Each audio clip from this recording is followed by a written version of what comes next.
Hey guys, we want to thank Cap City Tees for sponsoring today's episode. That's right, Cap City Tees, the #1 printing company in Sacramento. Well, at least in our hearts. Cap City Tees is an amazing company putting out amazing quality at, most importantly, amazing prices. They are in line with any major retailer out there. Now, if you're in need of getting a shirt screen printed or embroidered, whether that's your local soccer team or basketball team or volleyball team or all the way up to corporate clothing, Cap City Tees is the place to go. So if you're in need or if you're in want, reach out to Cap City Tees at capcitytees.com or capcitytees@gmail.com. That's capcitytees@gmail.com. Welcome to the Hard Money Show, where we talk about real estate, home loans, and media. It is a good day when we can jump on the podcast and we can talk about some real estate and some other cool things. I'm really excited to have our guests on today. How are you doing today? Honestly, getting better every minute. That's what I like to hear. It can always be kind of, I think everybody comes on relatively positive because you don't want to come on and be a downer. But I think you can Usually not the way you want to address an audience. Yeah, but I can feel it sometimes because I'm in the industry and I understand what's going on. I can sometimes feel that you've had a pretty stressful day, right? And sometimes in the conversations we had before the video, people will tell me, like, oh, I have this deal going on or whatever.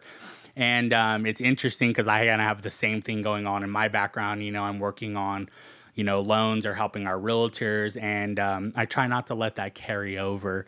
But you can sometimes feel the weight on realtors and people in our industry's shoulders with trying to get things to go. So why don't we go ahead? I know you kind of do a lot of things. You sent me over a bio and it was very informative. And I thought, wow, this is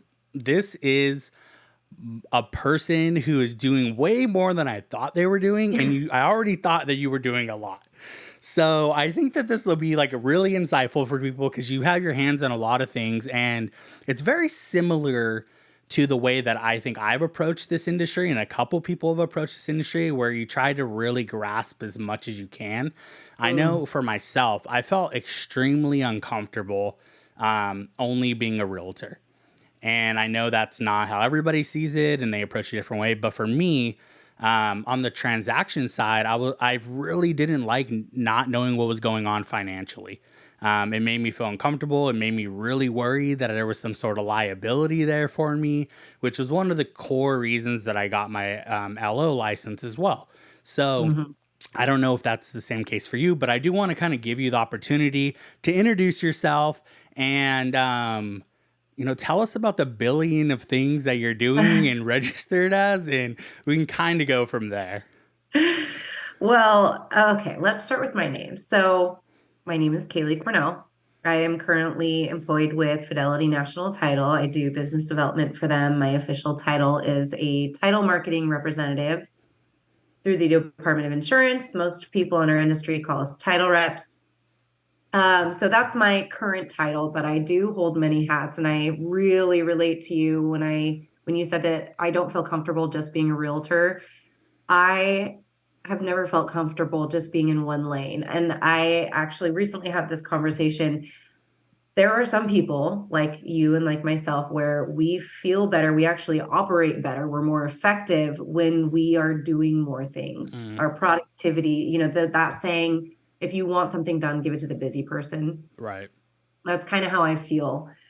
So in this course of my real estate journey, I actually started out in mortgages. I was doing hard money loans in Los Angeles, and I knew I wanted to stay in the industry. So I started putting my feelers out. I knew I was going to be moving back here to Sacramento, and I got connected with a broker. Essentially, she was leaving a direct lending job and moving to a mortgage broker that had just opened their doors here. And so we had made an arrangement I would build their business and get their name out, and she would pay for my licensing because I wanted to stay in the LL world and I loved putting loans together.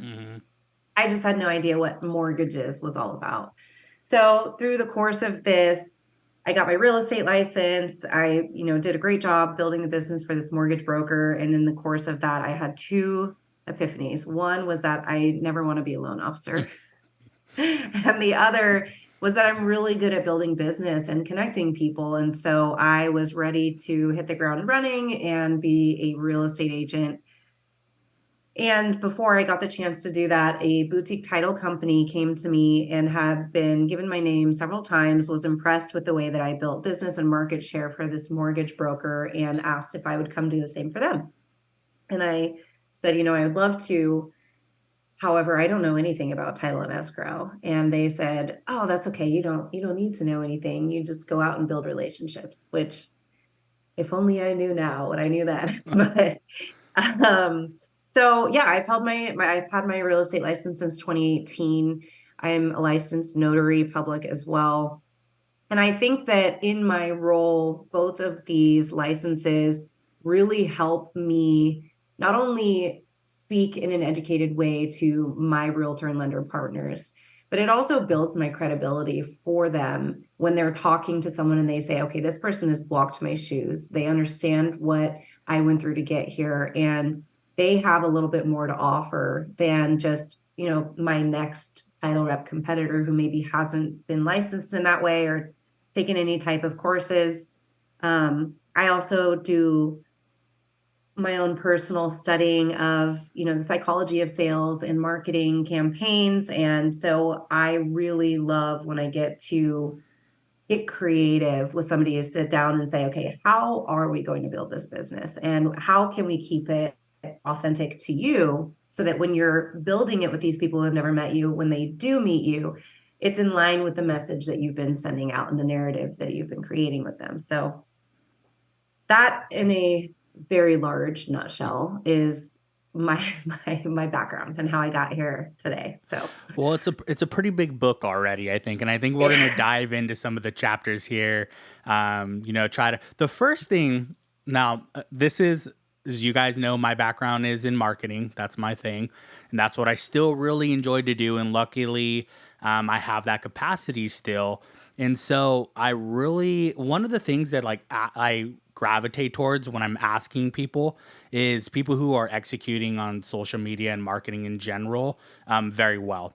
And so I had an opportunity to look over your accounts, and your Instagram is outstanding. You're hitting every kind of key thing.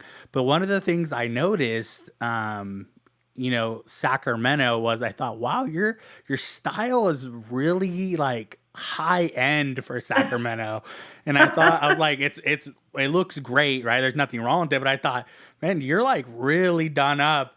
And so I don't know if that's like from LA, if that carried over a little bit. Oh, totally. But Totally. I have to say, if you had known me when I was growing up here in Sacramento, you would have been like, okay, that makes more sense. mm, Because I had no style. It really blossomed when I moved to Los Angeles and then carried over, and I've mm, brought it back, and I thank you for noticing that, because my style is one of the most complimented things that I get every time I go out. mm, And I love that you brought this up, actually, because this is something that I feel like everybody should sit with. They always say, oh man, you look really good. And sometimes maybe they feel like I'm overdressed for the occasion, mm, but I dress the way I want to be addressed. mm, So I feel like when I am meeting this standard aesthetically, professionally, and in my fashion, that is how people are going to talk to me and take me seriously. And that's proven true, because every time I talk to someone, every time I go out to a new place, they're always complimenting me on my outfit, my wardrobe, and how well put together I am. And I'm not mad at that reputation.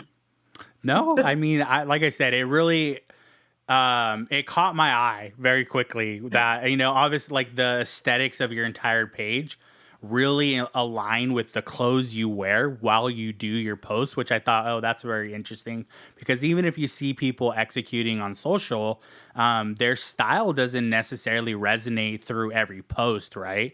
And Mhm. that Oh, continuity for you, for me, really stood out. And I thought, if I didn't, for me, it's less important, I think, just for my personal like branding and stuff. But as like a professional, for marketing, and I see that and I go, well, this is like the next step. I think this is really kind of implementing something that is going to resonate outside of Instagram and kind of come to the forefront when you're meeting people in person, right? Yeah, absolutely. I mean, it's all about brand recognition and that continuity.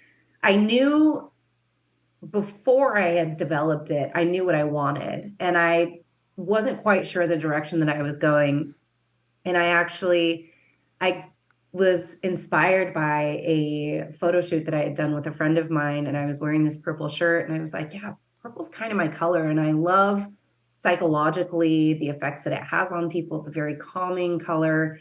And that's kind of where my color brand was born. And then just building the continuity of my page, I knew that I wanted it to look a certain way aesthetically and appeal to a large array of demographics. And Mm-hmm. when we're in, title escrow is not the most sexy part of real estate, but we're a part of real estate nonetheless. And what type of person is attracted to that? It's the interior design, Mm-hmm. it's the home models. Like, people want to see something beautiful. So I knew that that was something that I wanted to create. So I really appreciate your Mm-hmm. compliments.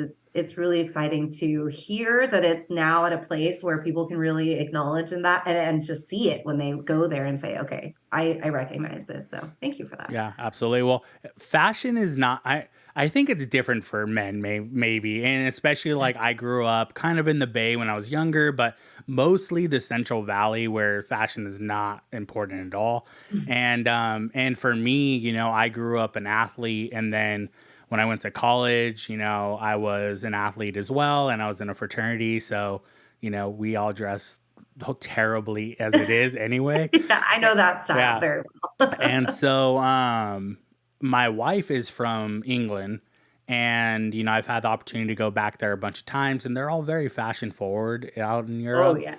And so her mom, she gets me stuff when I go out there, and my style's on point when I'm out there, and you do kind of feel it a little bit more. And my style really here is, I mean, I have a beard, I have long hair, and I'm a lot more dressed down, and I really like people to work with me because I'm competent and well versed on everything. But I do sometimes kind of go back and forth with, like, I know that shorter hair and clean cut and things Mm. like that. But I kind of just embrace the way that I am. But this isn't a diatribe about me and the way I look. But it is interesting, and you're killing it. So you're out there. You're an Ella. Are you still a registered loan officer? No, that's a great question. So I actually never became a registered loan officer. It Okay. got to the point where I had received my real estate license, and at a broker, you need both your NMLS and your DRE license. So I had got my real estate license, and at that point, I knew that I no longer wanted to be a loan officer. I'd really gotten a taste for the life, and Mm, it's a grind. Just like a realtor, I wouldn't say that it's any different other than realtors have a lot more opportunity to be out and forward facing to the customer. mhm, Loan officers, it's a lot of putting loans together, crunching numbers, taking the applications, and at times having to get really creative if you're halfway through an escrow and something changes, which it does every day in our world. mhm. And then how are we going to make this work still? So that part I really loved. That was my favorite part about it, was how are we going to make this work? How can we put these puzzle pieces together? And if we need to, if we hit a wall, how are we going to get around it? How can we restructure this? So that was what really drew me to it. But everything else was in direct conflict of who I am as a person. I need to be out and in front of people. Sure. That's where I thrive. I am a master connector. I love to get other people in front of each other and say, hey, you are in this role, you are in this role, you need to meet, you guys will, you can do great things together. That is honestly one of the favorite things, like my all-time favorite things about my job is putting other people in front of each other that wouldn't otherwise meet. Right. No, And I think I that's, love that. yeah, Yeah. it's really cool. And it's actually something that I've just been kind of realizing in my life, that that's one of my special gifts. Mhm. And I actually just celebrated my 33rd birthday in March. And my birthday party was this beautiful melting pot of all of these different groups of people from my personal life, from my work life, from friends of friends that would otherwise never be around each other. And the feedback that I got from almost every single person was, how you have so many cool people in your life, blah, blah, blah. Everybody Mhm. was just really impressed with the diversity of people that I had there and how well they were all able to hang out and relate to one another. And that is honestly one of my greatest rights and joys, to be able to say, yeah, I love to bring people Mhm. together. I love to connect people. And which that's one of the reasons that I believe I'm so successful in this role, because it's not just about how I can help you, it's about how I can help you grow your network, which Yeah, is I mean that everything. I think that's definitely for anybody in this industry, I think that's a key component of being successful.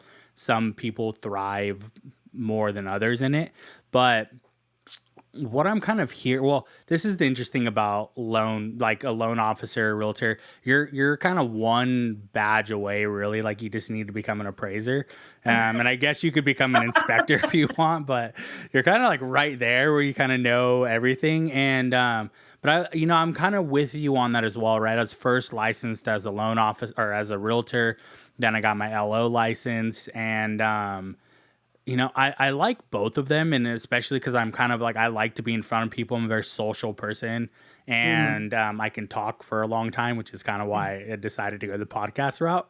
And I like being a loan officer more. And I didn't really think that I would, but I found that, like understanding the regulations behind being a loan officer and those sort of laws, and then being able to work within those constraints and kind of the puzzle that is being a loan officer. For me, it's really fun. It feels like every day I'm solving a puzzle, and some days it's a lot easier. But we work with a lot of challenging borrowers. People who Mm. not a lot of self-employed, a lot of people that flex work and things like that, gig workers, and it's fun. Mhm. Now that's not the case for a lot of people. I know that. Especially in Um, this market. yeah, but I found that when I used to have a business in Midtown, I started to gravitate a lot more to the operational side. And I found that I can sit in front of a computer for 12 hours and get a lot of work done. Yeah. And so, yeah, it's really interesting. So you don't, so you're a loan officer in LA, and then you moved back to Sacramento. Were you in school in LA or That is what? a great question. So, and this kind of lends to my presence on social media too. But so I had actually moved down to Los Angeles after college, and I went down there for acting. Mhm. So I'd grown up in theater, was on stage. I think I really jumped into it when I was 11. And then when I got into high school, kind of moved away from it a little bit, but still had such a deep rooted passion and admiration for the arts and my fellow thespians. And so after college, I was kind of in this place where I was really fed up with the system in general.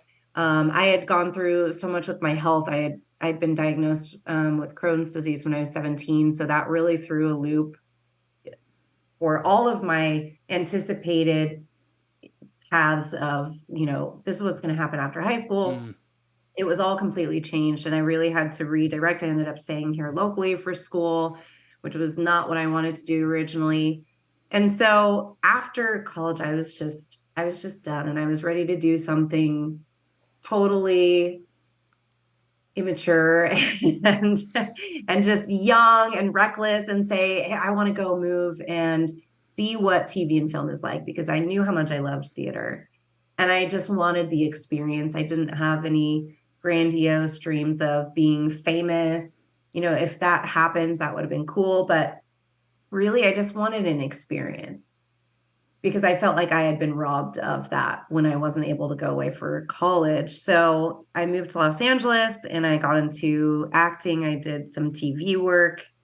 And that really the whole history of theater and acting has paved the way to my incredible presence on social media, which people talk to me about everywhere I go. I would say it's actually something that I do get a lot of business from, because people see how well I manage that and want to learn from it. Hmm. So what I always hear is how amazing I am, how natural I am, all this, all that.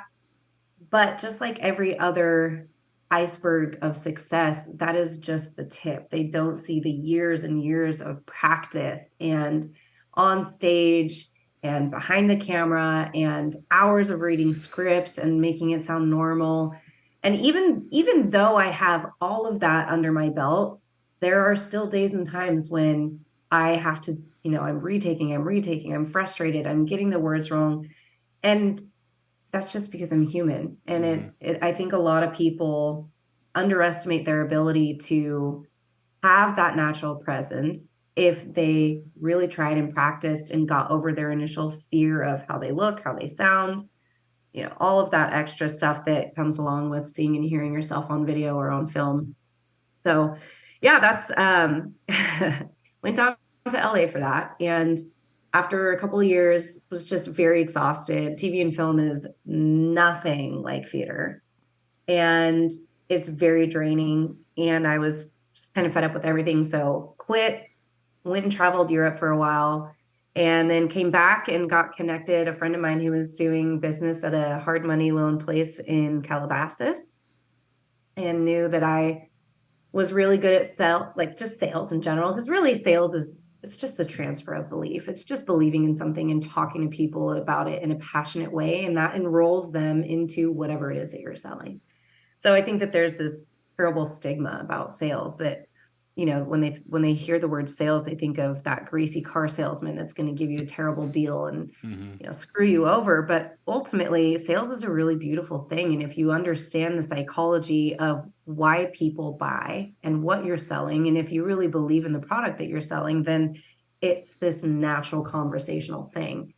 Um, and that is really what I started to hone my skills in when I got into this loan job in Calabasas. They put us through this program called Sandler Sales System. And that was all about the psychology of sales and the pain point, right? They use this analogy of going to the doctor, and they talk about how people won't go to the doctor if their knee starts hurting. But if it gets to the point where they can't walk, if it's interrupting their day, when the pain becomes too much, that's when they're going to go see a doctor. And that's usually how it goes in sales too. People will only buy something, make a change, whatever it is, take your service when the pain of not doing it outweighs the pain of dealing with it. So that is kind of where my journey into sales really blossomed. And I understand, I was always attracted to psychology. It was one of the things that I studied in school. So when I learned about the ability to combine sales with psychology, I was like, oh, this is game over. This is my jam. So I started there, and honestly, it was great money. It was so toxic. I was selling a very expensive product to desperate business owners that couldn't get money from a bank, and it was eventually hurting them in the long run. So it's just not good. It wasn't good for my soul. The environment was toxic. The product was toxic. And I knew that within like 6 months, I was over it. I Hmm. could not deal with it. So that's when I really started to put my feelers out and say, you know what, I love this process of putting loans together. That gets my brain going. But I hate this product. And where else can I go where I can still put loans together and get excited about it and help people? And then I got connected to mortgages and realized how much I was wrong in terms of thinking that I really wanted to be a loan officer. So yeah, I commend you guys, because it's not an easy job. I mean, nothing in this industry is, but your role in particular. Well, I appreciate that, right? So, I mean, it's nice. Like I said, real estate, loans, even the media side, it all comes with its own set of challenges. And what I try to tell people on this show is, if you're looking to get into this industry in kind of the same way that you have found, in the way that I'm kind of settling in as well, find the thing that makes the most sense to you, that kind of feels organic. It's going to be a lot easier. Not to say that you shouldn't challenge yourself, and definitely, find ways to grow within whatever you're doing. But some people are just not meant to. I would argue most people are not meant to be realtors, honestly, from my experience of people in the industry and from the overwhelming response of people on social media, the Mhm. statistics that come out about people that regret their purchases and how that kind of correlates over to the realtor. And so you have to, find the right people, but for yourself, you need to become the right person, right? And Okay. that only really comes with being in a space, I think, that you can thrive in. So I really feel kind of what you're saying, because the same thing with you being in theater, and then kind of this repetition, right? And I always think back to Malcolm Gladwell and 10,000 hours, and the same thing is pretty true for me as well. My big kind of, I would say, passion is org development. And I never given it a ton of thought, but I was in sports a lot, captain a lot, and then I got into student government when I was younger, and I really kind of developed my ability for public speaking. And then when I was in college, I got my degree in communication, organizational communication, and I ran 7 clubs while I was there. And then once I got Impressive. out of school, and I worked the entire time I was there, and I worked, 2, 3 jobs, went to grad school. And it was just kind of this, I always kind of gravitated towards like, okay, what can I do? Like, what club can I be part of? What organization can I build? What can I continue to build these leadership skills, be able to speak in these different environments? And that whole time, I started graphic designing when I was 18, and, I'm 34 now. So I've been doing it for quite a long time. And that kind of turns into everything, right? And people, Mm. I try to explain to people, like, especially like I want to do a podcast, or I want to do all of this stuff, why, right? It's social media based. And I say, it's totally fine. Do it. It's probably gonna be pretty hard at first. And remember that you don't need the extreme amount of equipment that I have, right? In particular, phones were not as good, for a very long time, and you can do a lot of stuff on your phone now. So, Ah, the phone cameras these days are mhm. incredible. Yeah, they're super nice. So, I definitely feel you, right? You kind of grow into it. And these are the type of things that, like, when I deal with coaching, and I'm sure when you deal with connecting people, or if you're in some sort of mentor position, these are the untangibles, right? The intangibles of, like, hey, look, I can coach you and I can help you on this stuff, but, you know, I have 20 years of experience doing this, right? And it's what I enjoy doing. And so don't feel bad about yourself if you don't get it right quickly, right? I mean, and some people are very, very passionate, and that resonates in what they're doing, and you can move very far doing that, right? So you move back to Sacramento, right? You're tired of LA. You're like, I'm killing it too much out here. I can't be in LA anymore. I need a new challenge. So I'm gonna move to back to Sacramento, and you're doing that. You transition over. Um, what was that experience like for you, kind of? Because, I mean, you could have gone in any direction with what you were doing, right? Clearly you're educated, clearly you're very capable and passionate, you have great follow through, so you really could have did anything in this industry. I'm sure you would have been probably one of the best inspectors that are out there, right? Just like, I'm catching everything that people aren't doing, but There you, is still time, right? I right. mean, But you kind of, made that decision. And the thing that I find interesting about title and escrow in general, and this was one of the things that I really struggled with, was balancing at the end. And mm, as I was processing, because I processed for almost 2 years, and I still do some processing now. Um, that was for the long, until I really became an LO and I learned the full process, and I worked with, did enough loans where I worked with title reps, and I learned, what I was so, I'm like, I don't understand. Where can I find this information? How do they have this information? Like, I'm so stressed over here that I'm going to put like $1 wrong. Like, it's very stressful for me on that side. Right. So, yeah. You kind of gravitated, but you could have did anything. So what really kind of honed you um, into that field? That's a really good question. And it's kind of a multifaceted answer. First and foremost, what I love about what I do is the pace of it all. It's very fast. I'm connecting with so many people in a given day. I mean, on any given day, I'm not talking to less than 50 people. And these aren't just surface conversations. I mean, my surface conversations times that at least by two, but in real honest conversations where we're trying to discuss or solve a problem or I'm explaining a situation, I mean, it's just never ending. So there's that, which I really love. The other part of it is like I mentioned, I really love when I can get creative and help somebody create something that is completely unique to them and that they have fun with it. So that's the part of my job that I love. And what I have to help people with is something that I have to do in my own business every day. I have to prospect. I have to run a business. I have to lead gen. All of these things that I am sharing with people, hey, you can do this in your business too. It's all stuff that I walk the walk. I'm the type of person where I don't like to tell someone to do something if I am not already or at least willing to do it myself, Mm.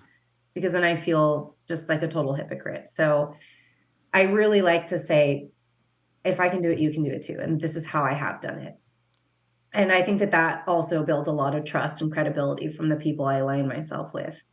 And then finally, honestly, this is one of the most fun parts of my job is just the explaining. So I love to identify as an ambassador of education for title and escrow.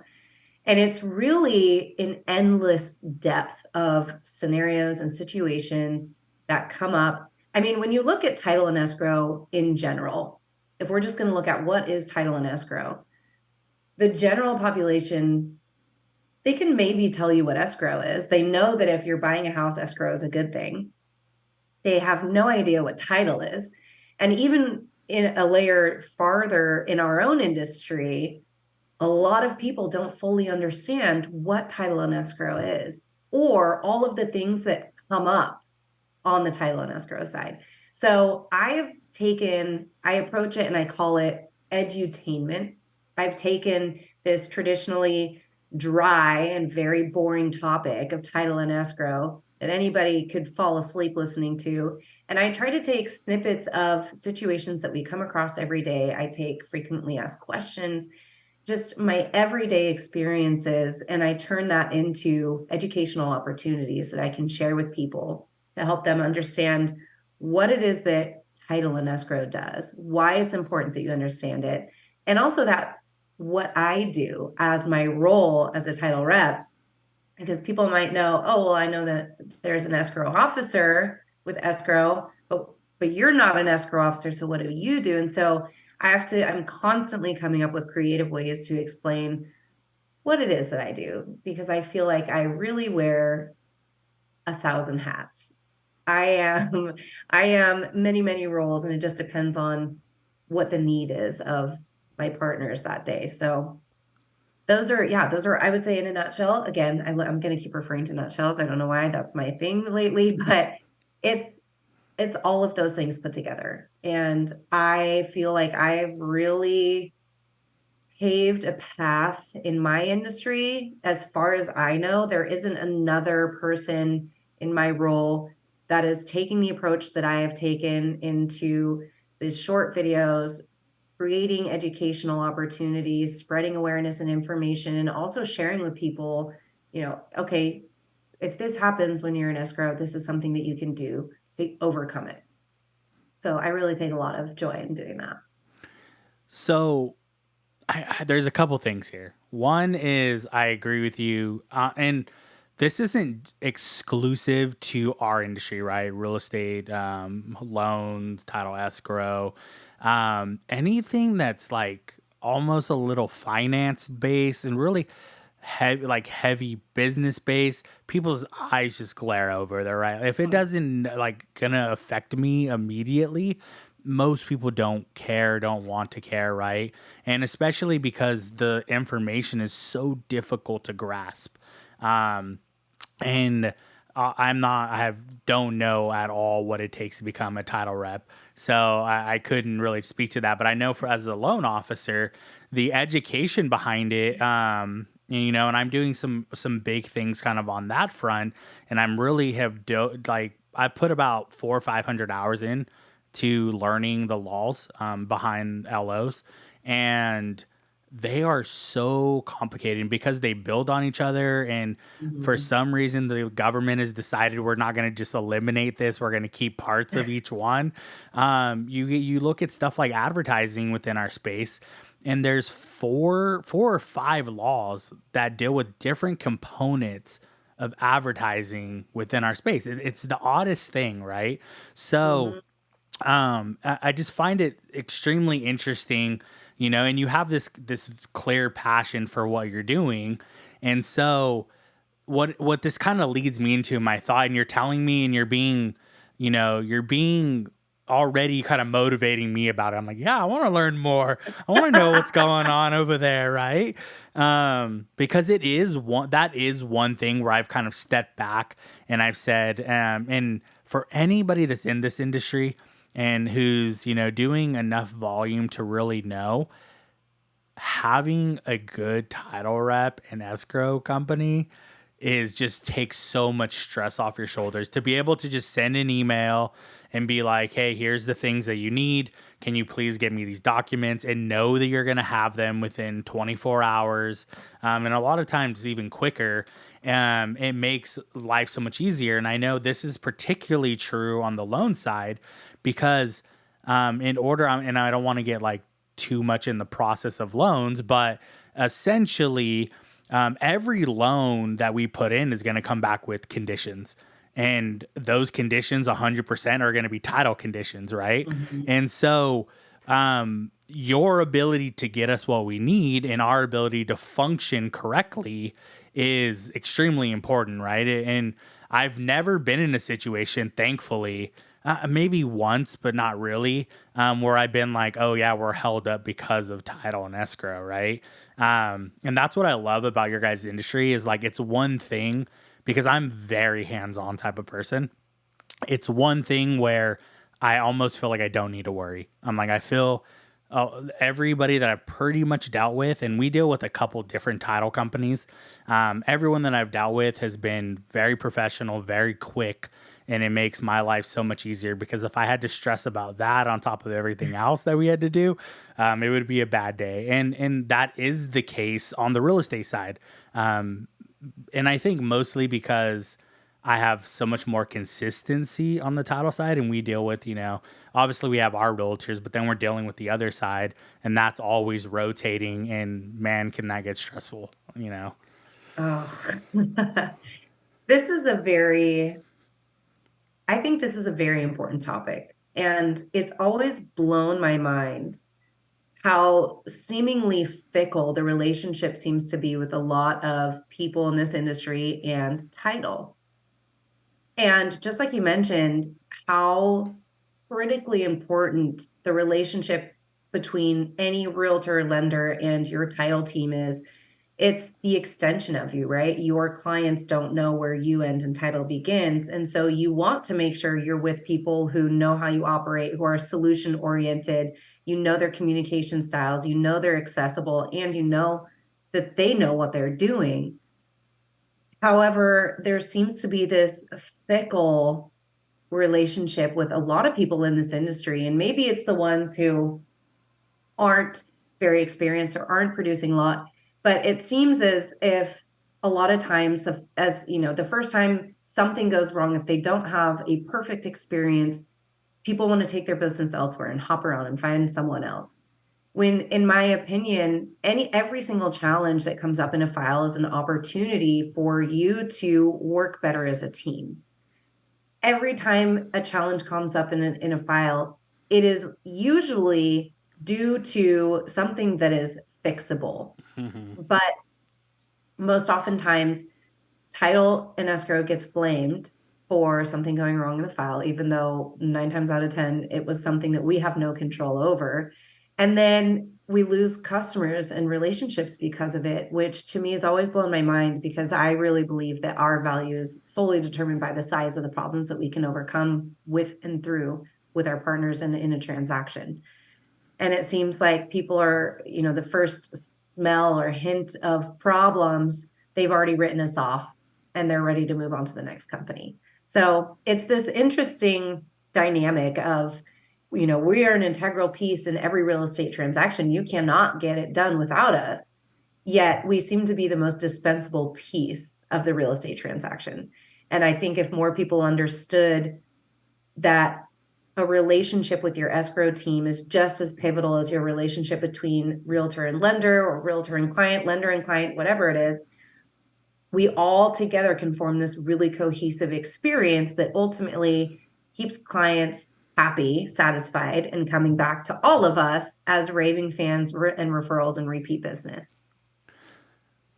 So So that's, yes, it's yeah, really no, hard to I see what you're saying. I definitely do. And I'm just kind of thinking. I was thinking through it in my head. Sometimes this podcast is difficult because I have to listen because I'm interested, but also like I yeah. have to think about the next thing. And I was just kind of thinking of like the framework of how people are in like seen within our industry, right? And how who's on the more forefront of it. And I talk about this relationship between realtors and LOs all the time because most of the time people go to realtors first, and it doesn't make sense because they have no clue what you can qualify for. So there's no real purpose to go to a realtor first, in my opinion, unless you need to buy a house in like 2 weeks, then they really need to be like setting stuff up while you're working to get pre-approved. Right. But if you're looking at that, I think realtors are kind of the most like in everybody's mind, right? You're like, they think real estate transaction, I'm going to talk to a realtor. Then it's a loan officer, and you guys are back there probably somewhere else, We're right? not even And on we're not even a thought. Like yeah, we are some conceptual thing in the sky that they're like, okay, if I get a house, then escrow, you hmm know, I mean, my own family, they ask me all the time, what do you do again? Like, that's sweet. yeah. No, and it is, and even like I don't know maybe the exact reason, but I can say that like I think as the in between person, the loan officer, a lot of the times we just kind of say like, hey, you're gonna have to work with these people, and they're gonna ask for a couple of things, but we're gonna do most of the stuff, right? We're gonna handle most of it. So I don't know. You were saying, the finicky thing. I don't know. Were you speaking about like consumers, or you're speaking about your partners? Because I can kind of see that because I've definitely had some interactions where I was kind of like, you're a little off your game on this one, right? And I'm like, I don't know, like, is this going to be a consistent thing? But that's never kind of been like, oh, well, I'm not going to work with them anymore. And like you said, challenges come up. This happens all the time for me in the loan industry, right? The rules are ever growing and developing. And so you have to know all of the old rules and know the new rules that are coming in. And that's just for, Freddie, Fannie. And then you have these loan companies, and you have to kind of know their programs as well, and the rules that they're putting in their place. And so sometimes people get like, they don't understand why don't you know the answer to this? And I'm like, well, let me do a little bit of research because, not every scenario comes up the same in every single loan, right? And I Oh, assume that that's very similar to you guys as well. yeah. No escrows are made alike. Yeah. It's honestly, it's really difficult because the position that we're in title and escrow, specifically the escrow side, which is in our region, the frontward facing side that most people interact with is the escrow officer. And ultimately, when you get into escrow, there is not much that that escrow officer is doing or generating on their own that can help a file move forward. And what I mean by that is we are dealing with the lender who has to generate docs. We're dealing with the title underwriter who has to underwrite this all and issue the title insurance. We're dealing with seller's mortgage company and the payoffs. And so everything that we're doing in facilitating in escrow is really dependent on someone else, while we are kind of, we're the initiator and then we're the receiver. And our role really, what we do is really shining at the end when we, when we balance, when we create all of the documents, the new grant deed, all of those deeds, we get them signed, and then we record. Those are the things that we have tangible control over. Mm-hmm. But everything else is really dependent on other people. And it seems like that is the discrepancy there, where most people don't understand that. And so they think, oh, well, it's just escrow is holding up, or escrow is not getting us this. Well, the reality is we've followed up with this person or this payoff company so many times, and there's a process, there's a system. There's certain solar companies where it's at least a 2-week wait. So it's like this constant cycle of us getting blamed for things that are completely outside of our control. But it seems like we're just the easiest one to get blamed. And maybe it's because most people don't understand actually how intense and intricate that system is when we're in escrow, how many people we have to communicate with, how many people we are waiting on to get us the things that we need and able to move the file forward. And ultimately, escrow really is just like a referee in an escrow, apart from collecting all the money, making sure we have correct balancing with the lender, and then generating and recording the documents at the end. Everything else we're doing is just making sure buyer and seller agreed to these terms and they're all performing in the way that they agreed to. So I think that there's just such detailed processes, and most people lack the knowledge of how very detailed that is and how intricate it is, that it's just easier to say, well, it's escrow's fault, and then walk away from that. Sure. And okay, couple things. So I think I agree with you, right? I think in every aspect of kind of from all of us in the industry, there's just these components that really hold things up.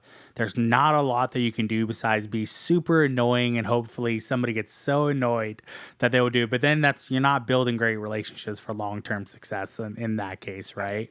So that's really difficult. But the interesting thing, I think, this is what I like about what you're doing and the way that you're approaching it on your social media side, is that you're making things that are boring a little less boring. And what people don't really understand within this industry, especially the huge shift from the mortgage meltdown in 2008, 2011, is the safeguards that were put in place for them, right? And I see this all the time with people who bought homes 30 years ago, and they're like, why is this, there's so much paperwork now? Why can't I just, give you a check Take a hand and be done with it? be done with it? And I'm like, there's all, and I kind of, I try not to go too in the weeds with them, but I say, this is what happened, and these are the laws that are in place because of that. But title and escrow is one of those things, right? I mean, escrow is a mediary. They hold the money. They're kind of like the bank. They hold that money so nobody screws each other over.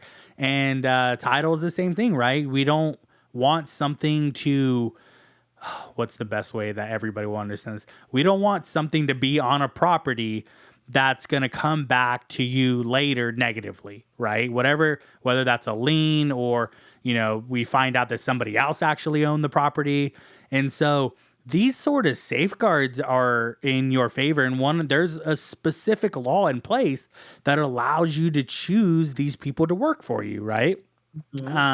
We can't force you to work with a certain group. And I think those sort of things are in place, in somebody educating people on that front and saying, like, this is what we do. This is why we're important. This is really why you should, consider working with us when it happens. And these are the way the rules have developed, so you don't get screwed over in the end. Are really important. And to me, from what I've kind of seen, I haven't seen every one of your videos, but from what I have seen, that's kind of what you're doing. And you're right. Nobody's doing that in any side of the industry. No matter what it is, nobody's really doing it or doing it effectively. Because first off, you have to have such a huge knowledge base to put information out and for it to be correct, right? Mm-hmm. And that's the first starting point. Most people just don't put enough effort into that, and you are, and it's showing, right? That's really kind of the thing, and so I like that. I think that that's going to be huge for your industry. I think you're changing the face of that. And, I'm hoping that that's going to continue to work in your favor and you're going to get lots of business from it. So, Me too. always, oh, yeah, always great things. So, what is kind of one of the big misconceptions about, or maybe just misunderstandings about your industry that people should know, consumers should know, um, why you're important and why they really should put some thought into this? Because I think people put a little bit of thought into their realtor, and sometimes, most of the time, I find the realtors just refer over to whoever their partner is. But even like for us, I say, hey, look, we're gonna do this, and if you want to shop other people, that's more than fine. Like we know we're just as competitive as anybody else. It's really Yeah. gonna come down to the customer service. And so, and even when people want to go to someone else, I'm like, just give us an opportunity, right? Let us look at everything, and we'll tell you. And I've had this happen multiple times where they've tried to go somewhere else, and I'm like, hey, look, yeah, you're gonna get a lower rate, 100%.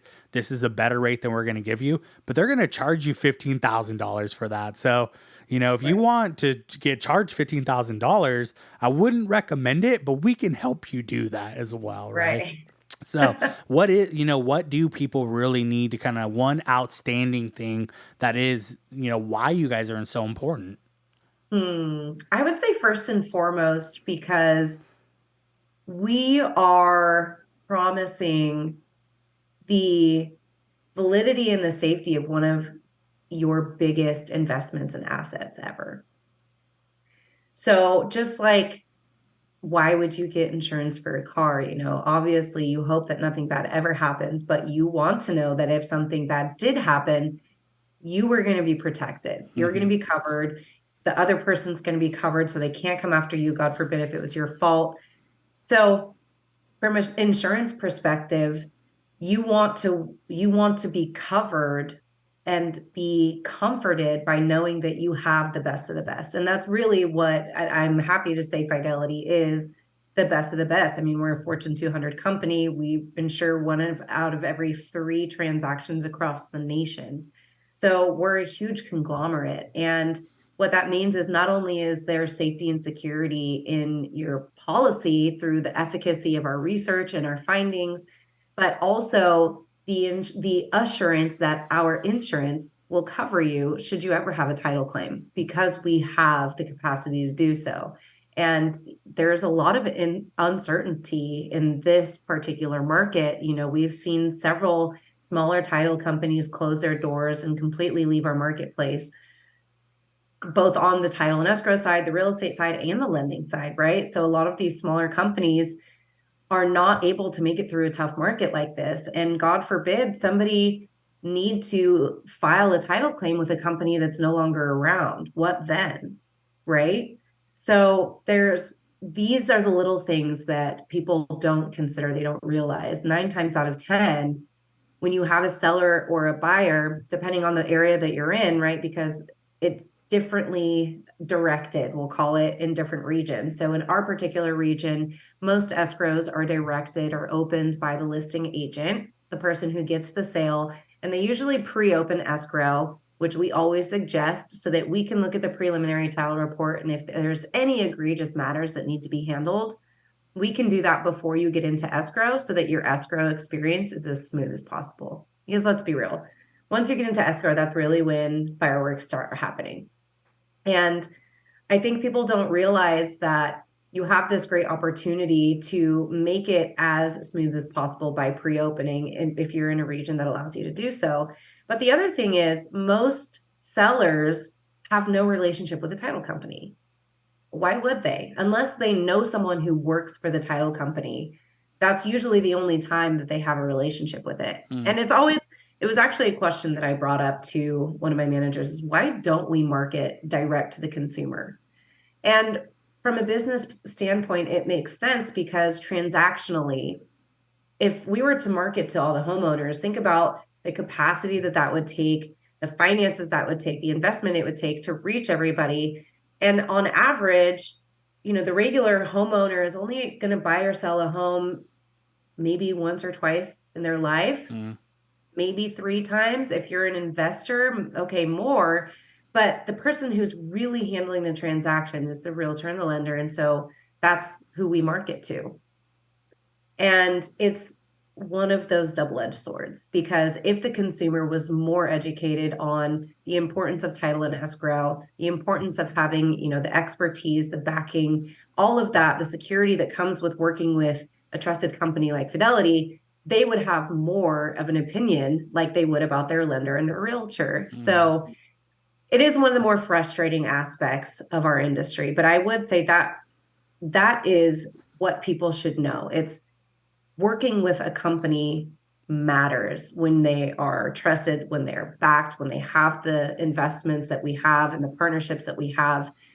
It's all a matter of security. It's knowing that you're going to be taken care of in the transaction and long after the transaction is done. Well, I feel pretty convinced. I feel a lot better about it. I even feel like through this conversation that I really should go hug my title reps and escrow You reps that really I've worked should. with and Yeah. just be like, thank you so much for everything you do. I mean, I'm already really appreciative. The one thing I get it, but the one thing that I really am like upset about that have changed law wise are the kickback laws. And I don't mean because I want to make money off of it, but I want to send gifts to people in our industry and just thank them for the work that they've done. Here's a Christmas gift, here's a whatever. And we can't do that. Yeah. You kind of can, but it's nothing really that would be meaningful. So it's kind of a frustrating kind of situation, right? Um, Oh, yeah. Frustrating is a very polite way to put it. Right. And so and I'm kind of a very much by the book type of person. I try to really alleviate anything of me getting in trouble like that. So but yeah, it really makes me feel like and I know the importance of you guys, right? I really understand. And I know that we couldn't get things done. And then on the other side, being a homeowner and, us having investment property, if anything was to come up that was related to that, it would be terrible, right? And that's a lot of kind of when we are studying. There's a bit of overlap in industries when you're getting your licenses, and so you kind of learn a lot about like the stuff that happened that made the laws become the laws, kind of essentially people getting cheated and the rules that were, not at that time broken, but like why they're in place. And you see that with why title and why title is so important, why escrow is so important. And I think it's just, you're right. Like it makes the most sense financially as a business to direct your funds directly to a lending company or a realtor company who, every one you talk there is likely going to be doing transactions. But I think that you're doing your industry a big service by providing key information directly to the consumer, so they know why it's important and what's going on. And hopefully, this has educated a couple of realtors out there as well, and maybe some loan officers, and show a little bit of love to your team. But I always try to be really kind A of lot of nice, love. yeah, really A nice and lot of love. sweet to everybody because we can't. And it's kind of the same thing as like none of us can get our job done without the other one. Um, Exactly. and so, and we see this a lot kind of between the realtors in general, like the seller realtor and the buyer realtor. And then kind of like, I'm like, guys, once we're in, that's it, right? We don't need to negotiate anymore. We're all on the same thing. We all want to get paid here. We all want to get or do what's best by our clients. There's no reason to be rude or mean, like Yeah. let's do what we need to do. So we're kind of towards the end of the podcast. I think we probably could have did a 2-hour podcast on you because you got a Like, lot. I have so much more to Yeah, you say. got a lot going on. So maybe we'll have to get you back on, at some point. But before we go, if there's any parting thoughts or words that you have, I'd love to give you that opportunity, as well as to give your social media information. Now, as always, the information will be in the bio of the podcast. You can find it there. But for those of you who listen to this and you're like, I got to find her right now, and I got to figure this out. We can get that stuff. Yeah. So hurting words or thoughts. My advice would be whoever your partnerships are with, if you don't feel like they can support you and can be a resource for you and they've got your back no matter what, then there is still more opportunity out there for you to find that. You don't have to settle for less. And in this industry, you shouldn't settle for less because what we are doing and what we are helping people with, they're going to remember for the rest of their lives. And that to me supersedes all of the other motivations and incentives that people are in this industry. It's the fact that we are helping people buy and sell homes that maybe thought they would never in their life be able to own a home. And that's the American dream, right? So find your team that you feel like you can conquer the world with and don't settle for anything less. And then when you find them, hug them often and say thank you. Go to dinner and talk about what's new in your industry. Do that. Yeah. Yeah. But I really mean that. We should all hug more often in a totally HR appropriate way. So yes, please find me. My Instagram is Fidelity Kaelee. That is where a lot of the magic happens. This is, spoiler alert here. You heard it here first. I am working on my YouTube channel. So if I want my legacy to be bringing general title and escrow knowledge into every household in America, but I'll start with Sacramento. I will start here and I will make my name here, and then hopefully we can expand it from there. But it really is it's ever evolving and it's never the same. And it can be very boring, but it can also be incredibly interesting. I hear stories every single day that I'm just like, wow, that's crazy to me. Mm. And I know that it can be crazy to other people too. And I just hope that somewhere, if you're listening here, if you find any of my social media, I hope that you can walk away with something and say, I learned something today, and it changes you in some way. So that's all I can hope for. And those are my parting words. Well, we appreciate you being on today. Very insightful stuff, and like I said, I think there's a lot more that we could likely learn from each other. So I'm excited to have been able to connect. And thank you guys for all being on today. As always, this is the Hard Money Show where we talk about real estate, home loans, and media. Thank you guys, and you guys have a great night.